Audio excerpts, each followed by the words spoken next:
크리스천이 있고 안티 크리스천이 있습니다. 크리스천이라고 하는 사람은 어떤 사람을 얘기하느냐 하면 예수님을 믿는 사람, 그리고 예수님을 믿음으로써 하나님의 나라의 백성이 된 사람을 크리스천이라고 합니다. 그러나 안티 크리스천이 있습니다. 이 안티 크리스천은 어떤 사람들이냐 하면 예수님을 욕합니다. 교회를 비판하고 교회에 흉을 봅니다. 그리고 교회 다니고 예수 믿는 사람들을 공격합니다. 안티 크리스천은 그렇게 예수 믿는 것을 못마땅하게 생각합니다. 요즘 시대에 여러분 인터넷에 들어가서 이렇게 보시면 안티 크리스천 그룹들이 많이 있습니다. 그들이 그런 공격적인 태세를 취하고 교회를 폄하하는 그런 글들을 많이 올리는 것을 볼 수가 있습니다. 그렇다면 우리 하나님께서는 크리스천은 당연히 사랑하시겠죠. 그러나 안티 크리스천은 하나님께서 어떻게 대하실까?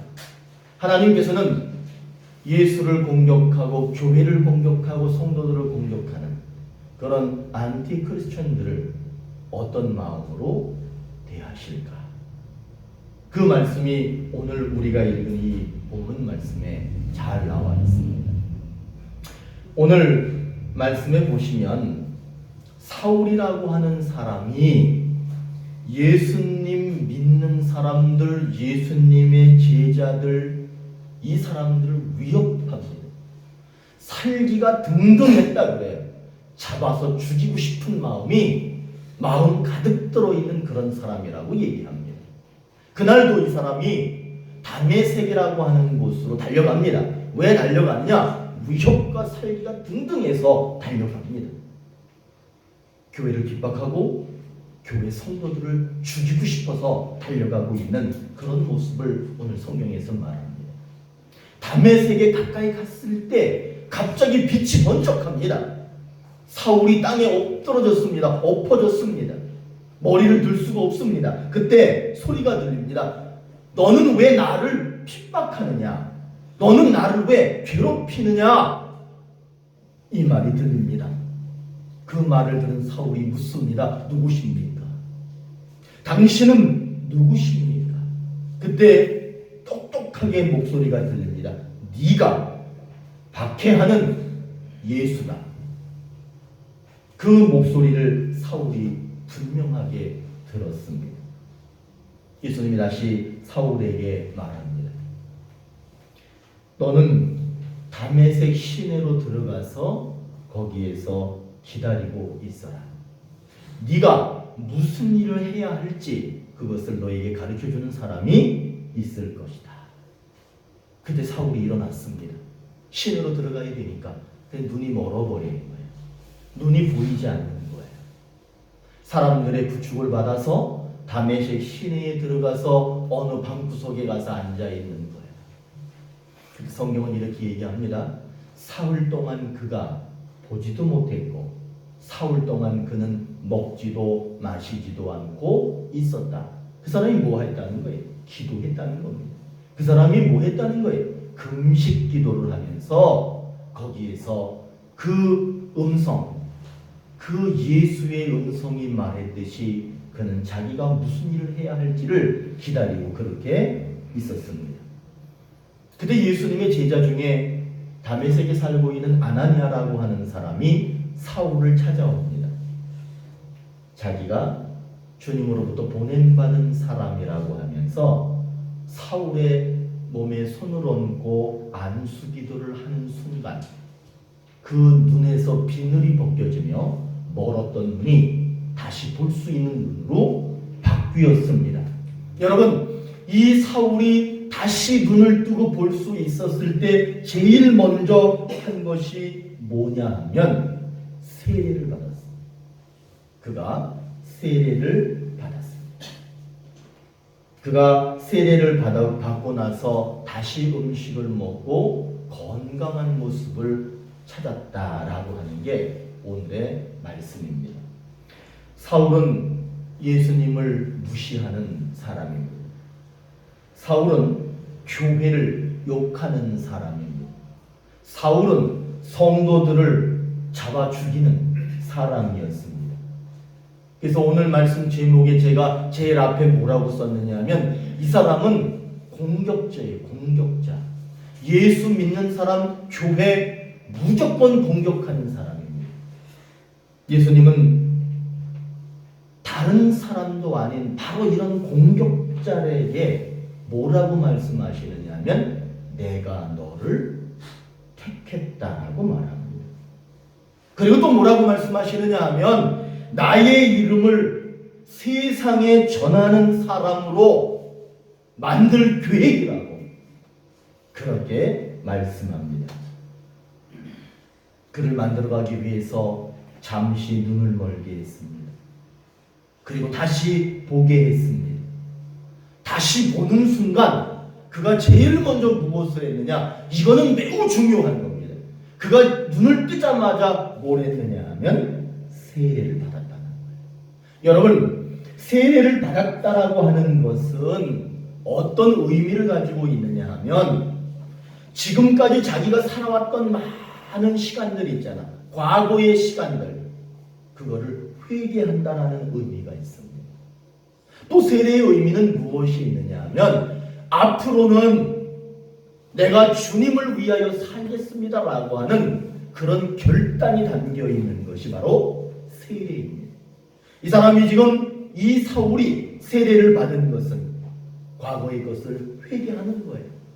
그리고 앞으로의 삶은 주를 위하여 살겠습니다라고 결단하는 그런 세례였습니다. 예수님은 어째서 말 잘 듣고 선하고 착한 사람을 선택하시지 않고 공격자, 모욕하고 핍박하고 괴롭게 하는 이 사람을 일꾼으로 세우셨을까요? 그리고 그것도 다른 일꾼도 아니라 예수님의 이름을 전하는 그런 사람으로 선택하셨을까요? 이것이 바로 우리들이 하나님을 사랑하는 이유입니다. 하나님이 참 좋은 하나님이라고 하는 이유가 바로 여기에 있습니다. 그래서 오늘 우리에게도 뭐라고 말씀하시느냐 하면 나를 핍박하고 나를 욕한 적이 있어도 관계없다는 거예요. 나는 하나님께서는 그런 사람도 부르시고 그런 사람을 세우셔서 세상의 주의 복음을 위해 사용하는 그런 선한 일꾼으로 삼으시겠다라고 하는 것이 하나님의 약속입니다. 고린도전서 15장 10절에 그러나 내가 나 된 것은 하나님의 은혜로 된 것이니 내게 주신 그의 은혜가 헛되지 아니하여 내가 모든 사도보다 더 많이 수고하였으나 내가 한 것이 아니요 오직 나와 함께 하신 하나님의 은혜로라. 이게 누구의 고백이냐면 바로 이 사울의 고백이에요. 이 사울이 예수님의 이름을 증거하는 사람이 됐습니다. 예수님을 위해서 엄청나게 많은 일을 했습니다. 우리 기독교 역사에 있어서 또 성경의 많은 내용 중에 이 사울의 이야기로 가득 차 있습니다. 이 모든 것들이 이렇게 될 수 있었던 것이 어떻게 된 것이냐라고 말하느냐? 바로 하나님의 은혜로 자기가 그렇게 됐다라고 말하고 있습니다. 우리들은 하나님의 은혜라고 말합니다. 때로는 하나님의 은혜가 참 크다 그렇게 말합니다. 여러분, 우리가 하나님의 은혜가 참 크다 이렇게 말하는 이유는 무엇이냐면 하나님은 당연히 선한 사람을 선택하시고 선한 사람을 사랑하시지만 하나님은 못된 사람도 사랑하시고 못된 사람도 구원하시고 못된 사람도 하나님의 종으로 세우신다는 것을 우리는 은혜가 크다 이렇게 말하는 겁니다. 하나님의 은혜는 예수님을 무시하는 사람, 교회를 모욕하고 욕하는 사람, 성도들을 못살게 구는 사람을 부르시는 게 은혜. 그리고 그 사람을 세우시고 그 사람을 보내시는 게 바로 그분의 은혜입니다. 우리 하나님께서는 공격하는 사람을 불러서 선한 사람으로 바꾸어 그 사람을 사용하신다는 것이 오늘의 약속입니다. 여기 계신 분들은 다 착하셔서 교회를 욕한 적도 없고 예수님 욕한 적도 없고 성도들을 못살게 군 적도 없고 다 그러시죠. 근데 속으로 나도 교회를 비방했던 적도 있고 교회를 욕한 적도 있고 만일에 그렇다면 걱정하지 마세요. 왜냐하면 우리 주님께서는 우리 하나님께서는 그런 사람을 쓰신다는 거예요. 그런데 여러분 이 사울처럼 비록 공격자였지만 하나님이 쓰시는 그런 사람이 되려면 반드시 회개할 게 있어. 그게 뭐냐면 회개해야 돼요. 회개하지 않으면은 그걸 회개해야 돼요. 회개하지 않는 것을 회개해야 돼요. 여러분 말이 중복되는 것 같지만 이해되셨죠? 내가 지금 회개하지 않는 거가 있다면 그거를 회개하셔야 됩니다. 오늘 말씀에 보시면 사울은 예수님의 제자들에게 위협과 살기가 가득했어요. 지금 말 타고 다메섹을 향해서 막 달려가고 있는데 그 이유가 뭐냐면 그 다메섹에서 예수 믿는 남자 여자 다 잡아 죽이려고 지금 달려가고 있었어요. 예수님은 그런데 그를 선택하셨다. 예수님은 어떻게 그런 사람을 선택하실 수 있었을까? 사울아 사울아 그를 부르셨다는 거예요. 그리고 말씀합니다. 너는 할 일이 있다. 내가 맡기는 일을 너는 해야 한다. 그 일도 맡기시는 거예요. 그리고 이 땅에 예수 그리스도의 그 귀한 복음을 증언하는 가장 위대한 하나님의 종으로 세워주셨다는 겁니다. 그러나 여러분 한번 생각해 보십시오. 만약에 이 사울이 세례를 받지 않았다면, 다시 얘기해서 그가 과거를 회개하지 않았다면, 그리고 앞으로 내가 주를 위하여 살겠습니다 라고 하는 그런 결단을 하지 않았다면 이 사람은 절대로 부름받지 못합니다. 세우지도 못해. 이 사람은 보냄받지도 못합니다. 그냥 그렇게 공격자로서 일생을 살다가 어디론가 갔겠죠. 예수님께서 세상에 오셔서 공식적으로 활동을 하실 때가 있었어. 약 30세쯤 됐을 때랍니다. 그때 이분이 공식적으로 활동을 하시는데 그분이 제일 먼저 하신 말씀이 뭐냐? 뭐 다른 말씀 하셨는지는 모르겠지만 성경에 가장 먼저 하신 말씀이 뭐냐 하면 구원 아닙니다. 천국 그것도 아니었어요. 사랑 그것도 아니었어요. 은혜 아니었어요. 믿음 그것도 아니었어요. 그럼 뭐였느냐? 회개였어요. 그분이 제일 먼저 한 말이 뭐냐? 회개였어요. 회개를 가장 먼저 말씀하신 이유는 회개 다음에 구원을 얘기하실 수 있어요. 회개 다음에 천국, 회개 다음에 사랑, 회개 다음에 은혜, 회개 다음에 믿음이 가능하기 때문에 이분은 제일 먼저 회개를 얘기하셨어요. 회개는 하나님께서 우리에게 주시려고 준비하신 많은 것들이 있는데 이것들을 받을 수 있는, 그래서 우리가 통과해야 할 첫 번째 문이 뭐냐면 회개이기 때문에 회개를 말씀하셨습니다. 회개로 문을 열어야 하나님이 가지고 계신 것들을 받을 수 있습니다. 회개로 문을 열어야 그분을 만날 수 있습니다. 예수님이 그래서 제일 처음에 한 말이 뭐예요? 회개하라, 천국이 가까이 왔느니라. 이 말씀을 하셨을 때 이 말씀대로 회개한 사람들은 약속대로 천국을 받았습니다.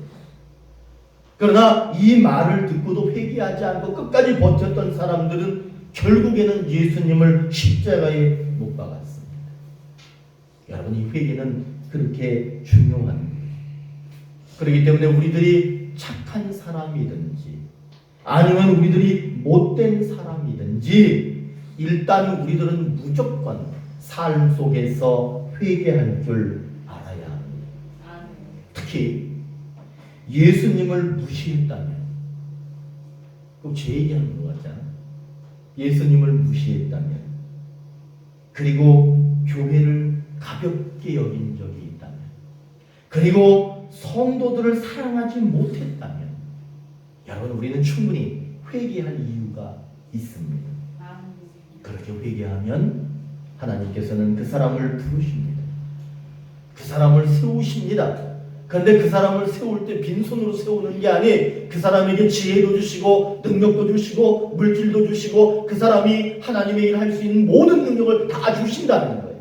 그리고 나서 보내시는 거예요. 그런 역사가 우리에게 있기를 바랍니다.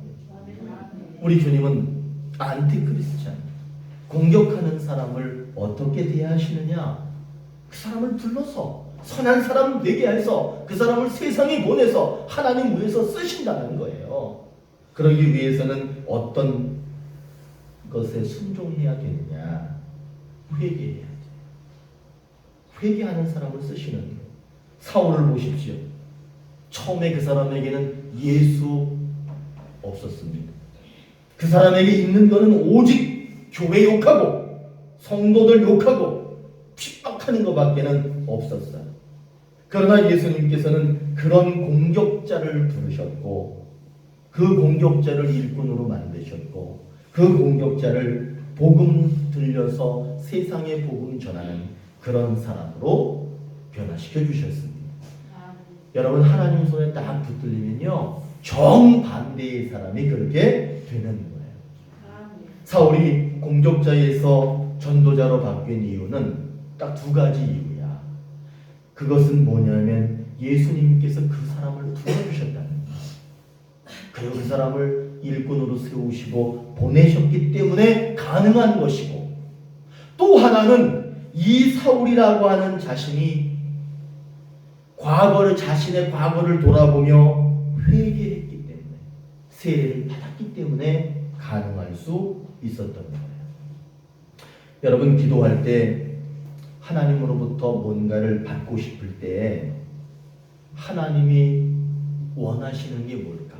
우리가 열심히 기도하는데 정말 하나님께 기도할 때 그분이 정말 원하시는 게 뭘까? 그분이 기도 제목을 원하실까? 많은 기도 제목을 내가 막 기도하면 하나님께서 그 기도를 들어주실 것 같으세요? 아니야, 여러분. 무엇을 원하시느냐 하면 회개하기를 원하십니다. 부끄러운데 제 얘기 좀 한번 해볼까요? 내가 이런 얘기는 안 하고 싶었는데 해야 될 것 같아요. 저는 25살 때 방언 기도를 그렇게 하고 싶었어요. 25살쯤 됐을 때. 그래서 하나님한테 기도 제목이 뭐였냐 하면 방언 기도를 하게 해 주십시오 라는 게 내 기도 제목이었어요. 그래서 어느 날 잡아서 새벽같이 기도실에 들어가서 한 12시간 동안을 방언 기도하게 해 주십시오. 방언 기도하게 해 주십시오. 그래서 기도 잘 못했어요. 그러니까 이 방언 기도하게 해 주십시오만을 12시간 정도 했어요. 방언 기도하게 해 주십시오. 방언 기도하게 해 주십시오. 방언 기도하게 해 주십시오. 이 속도로 제가 12시간을 기도해서 무릎 꿇고, 다리 피면 또 안 들어주실까봐 무릎을 꼭 꿇고, 무릎이 얼마나 아픈지 몰라. 12시간 동안. 그런데 하나님이 들어줄게 안 들어줄게? 안 들어주시는 거야. 도저히 배도 고프고 막 다리도 아프고 그래가지고 내가 하나님한테 근데 내일 다시 오겠다. 다시 오겠습니다. 기도 제목을 내가 딱 가지고 집에 갔다가 잠 자고 새벽같이 일어나가 잠도 안 와. 새벽같이 일어나가지고 다시 교회 와서 기도실에 들어갔어요. 그리고 또 기도 제목이 뭐야? 방언 기도하게 해주십시오. 방언 기도하게 해주십시오. 6시간 동안 계속해서 6시간쯤 됐는데도 하나님이 안 들어주시는 거예요. 나는 분명히 기도 제목을 가지고 그분께 기도하고 있는데 안 들어지는 거야. 근데 갑자기 환상이 보이기 시작하는 거야. 그게 환상인지 뭔지는 몰라, 그 당시에. 근데 무엇이 보이느냐 하면 나도 있고 우리 형도 있고 막 동생도 있고 이렇게 있어. 근데 거기에 먹을 게 있어. 먹을 게 있는데 보니까 내가 형이나 동생 뭐 더 많이 먹으려고 막 욕심 부리는 그 모습 있죠? 그게 보이는 거야. 그래가지고 내가 저랬구나, 그걸 봤어. 그리고 학교 다닐 때, 중학교 다니고 뭐 고등학교 다닐 때 욕해요, 안 해? 욕 엄청나게 많이 하더라고 내가. 욕을 막 하면서 막 또 싸움도 잘해. 그냥 막 싸우기도 하고 막 욕도, 그런 모습들이 쫙 보이는 거야. 학교 다니고 고등학교 다니고 그럴 때 술 먹어요, 안 먹어요? 나는 고등학교 다닐 때 술을 먹었어. 그 이후엔 제가 술을 먹은 적이 없지만 못된 건 일찍 배운다고 하여튼 고등학교 다닐 때 애들이 막 술을 가지고 와, 학교에. 그러면은 저걸 먹어야 되나 말아야 되나, 그러면 그걸 먹어보는 거야. 그런 장면들을 하나님께서 계속 보여주시는 거예요. 그리고 나서 제가 교회를 다녔거든요. 근데 머릿속에 맨날 무슨 생각을 하는 걸 보여주시냐면, 내가 어떻게 하면 교회 빼먹을까? 목사님한테 무슨 핑계를 대가지고 교회를 빼먹을까? 그래가지고 그 생각만 하는 거야. 교회 안 갈 생각을 하면서 핑계거리를 계속 생각하는 거야. 그리고 예배 드리기 싫어 죽겠는데 자꾸 예배 나오라 그래가지고 억지로 나가 있잖아. 그러면 제가 어떻게 있었는 줄 아세요? 저는 원래 그렇게 태도가 바른 사람이 아니었나 봐. 다리, 예배당에서 다리 쭉 뻗고 그냥 편하게 그냥 먼 데로 있는 거야. 퍼져가지고 막 이러고 있는 거야, 예배 드리는데. 제가 그랬던 거야. 그런 모습을 하나님께서 다 보여주시는 거예요. 나는 지금 기도 제목을 얘기하는데 이 하나님은 그런 거를 보여주시는 거야. 그때 갑자기 제 눈에서 눈물이 확 쏟아지는 거예요. 내가 이렇게 형편없는 짓들을 많이 했구나. 그러면서 제가 뭐라고 한마디 했느냐 하면, 하나님, 제가 잘못했습니다 라고 하는 말을 하자 방언이 막 되는 거예요. 그때 저는 알았어. 기도 제목이 중요한 게 아니라 하나님 앞에 내가 얼만큼 내 자신을 회개하느냐, 그것이 기도 응답의 척도구나, 그것이 기도 응답이 되는 길이구나 라고 하는 것을 25세 때 제가 그걸 알았어요. 군대 갔다 왔죠. 여러분, 우리는 기도 제목이 있습니다. 그래서 많은 기도 제목을 하면, 기도 제목을 말씀드리면 응답될 거라고 생각해요. 그러나 분명한 건 회개를 통해서 그와 같은 모든 것들이 일어난다라고 하는 것을 제 경험을 얘기하는 것 같지만 사실은 그것이 성경의 말씀입니다. 오늘 말씀에도 사울이 바울이 되고, 사울이 성경의 전체적인 많은 부분을 차지하고 생명을 걸고 기독교의 역사를 새롭게 쓴 이유가 무엇이었느냐라고 하면 기도 제목이 아니었어요. 이 사람의 능력이 아니었습니다. 그가 회개했기 때문에 그렇게 할 수 있었던 겁니다. 여러분, 우리는 다 기도 제목이 있습니다. 그 기도 제목보다 무엇을 먼저 해야 되느냐 하면, 회개하면 기도가 훨씬 빠르게 응답된답니다. 예수님은 사울을 선택하셨습니다. 그때 사울이 회개, 곧 세례를 받았습니다. 그랬기 때문에 그가 일꾼으로 세움받았고 복음을 위하여 주님 손에 붙들려 쓰임받는 사람이 될 수 있었습니다. 여러분, 세상에는 교회를 사랑하는 사람도 있지만 교회를 공격하는 사람이 있습니다. 크리스찬이 있지만 안티 크리스찬이 있습니다. 그런데 우리 하나님께서는 그 안티 크리스찬들을 어떻게 대하시느냐? 그 사람들을 선택하신답니다. 그 사람들을 부르신답니다. 그 사람을 일꾼으로 세워서 그 사람을 세상에 보내서 하나님의 놀라운 사람으로 그렇게 살게 하신다라고 오늘 말씀에서 약속하고 있습니다. 사랑하는 오늘의 교회 성도 여러분, 우리의 삶이 선했든 우리의 삶이 못됐든 관계없습니다. 일단 우리가 한번 회개 한번 해보는 거예요. 내 삶을 돌이켜보는 거예요. 그러면 거기에는 반드시 놀라운 역사가 있습니다. 그런 역사가 우리에게 있기를